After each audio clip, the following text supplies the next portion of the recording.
Hi all, welcome to Ignite academy.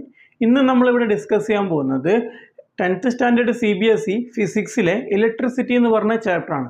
ഒരു single വീഡിയോയിൽ full chapter cover ചെയ്യുന്നതായിരിക്കും. ചാപ്റ്ററിലെ theory പാർട്ടും പ്രോബ്ലംസും മൊത്തം നമ്മൾ ഒരു സിംഗിൾ വീഡിയോയിൽ കവർ ചെയ്യുന്നതായിരിക്കും. ഇലക്ട്രിക് സർക്യൂട്ട് നമുക്ക് ഡെഫിനിഷൻ നോക്കാം. An electric circuit is a closed and continuous path of electric current. ശ്രദ്ധിക്കണേ, it is a closed and continuous path of electric current. The most important point is current only flows through a closed path. Current only flows through a closed path. മക്കളെ, വളരെയധികം important ആയിട്ടുള്ളൊരു പോയിൻ്റാണ്. Current എപ്പോഴും ഒരു closed പാത്തിലേക്ക് കൂടി മാത്രമേ flow ചെയ്യുള്ളൂ. Current only flows through a closed path. മക്കളെ, ഓംസ് ലോൻ്റെ എക്സ്പെരിമെൻ്റൽ സെറ്റപ്പ് എക്സാമിന് ചോദിച്ച് കാണാറുണ്ട്.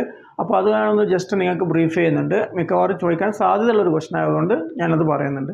ഓംസ് ലോൻ്റെ experimental setup having length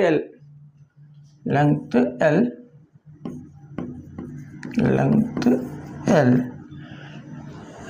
and area of cross section A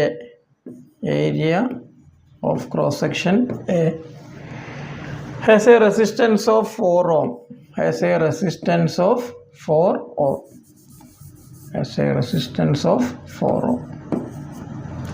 What would be the resistance of another wire of the same material? Material മാറുന്നില്ലെങ്കിൽ resistivity remains the same. Material മാറിയാലാണല്ലോ resistivity മാറുള്ളൂ.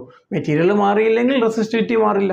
P is equal to I square R or P is equal to V square by R.